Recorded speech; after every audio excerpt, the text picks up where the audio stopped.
សម្ដេចមហាបវរធិបតីហ៊ុនម៉ាណែតនាយករដ្ឋមន្ត្រីនៃព្រះរាជាណាចក្រកម្ពុជានៅរសៀលថ្ងៃសៅរ៍ទី30ខែឧសភាឆ្នាំ2026នេះសម្ដេចបានសរសេរសារបង្ហោះនៅលើបណ្ដាញសង្គមផ្លូវការរបស់សម្ដេចដែលមានខ្លឹមសារដូចតទៅនេះ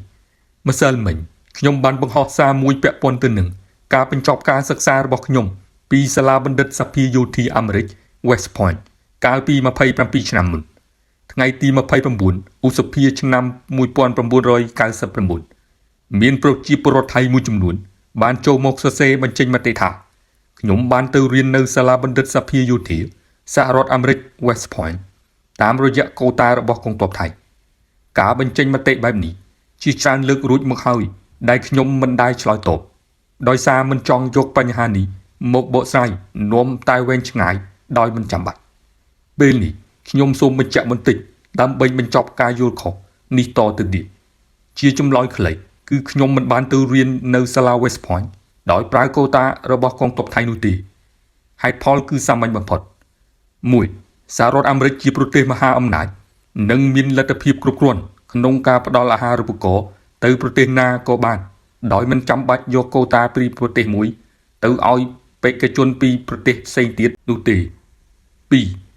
ប្រទេសដែលទទួលបានកូតាសម្រាប់បញ្ជូនសិក្ខាកាមទៅ West Point មិនមានសិទ្ធិផ្ទេរកូតារបស់ខ្លួនទៅឲ្យប្រទេសផ្សេងទេសហរដ្ឋអាមេរិកជាអ្នកកំណត់ប្រទេសណាត្រូវទទួលបានហើយត្រូវទទួលបានចំនួនប៉ុន្មានកន្លែងសម្រាប់ឆ្នាំនីមួយៗ 3. សញ្ញាបត្ររបស់ខ្ញុំពីសាលាបណ្ឌិតសភាយោធាសហរដ្ឋអាមេរិក West Point គឺបញ្ជាក់ច្បាស់ថាជានិស្សិតយោធាពីកម្ពុជាមិនមែនពីប្រទេសណាផ្សេងទេ 4. លក្ខខណ្ឌតម្រូវចាំបាច់សម្រាប់បេក្ខជននិស្សិតនាយទីហ៊ានបរទេសទៅរៀននៅសាលាបណ្ឌិតសភាយោធាអាមេរិក West Point គឺត្រូវទទួលបានការធានា nomination ពីក្រសួងការពារជាតិនៃប្រទេសរបស់ខ្លួននិងការគាំទ្រ endorsement ពីស្ថានឯកអគ្គរដ្ឋទូតអាមេរិកប្រចាំនៅប្រទេសនោះបើសិនជាខ្ញុំប្រើប្រាស់កូតារបស់យោធាថៃដើម្បីទៅរៀននោះប្រកាសជាខ្ញុំត្រូវបានទទួលការធានាពីក្រសួងការពារជាតិថៃនិងការគាំទ្រពីស្ថានឯកអគ្គរដ្ឋទូតអាមេរិកប្រចាំនៅប្រទេសថៃហើយសម្រាប់រូបខ្ញុំគឺនៅឆ្នាំ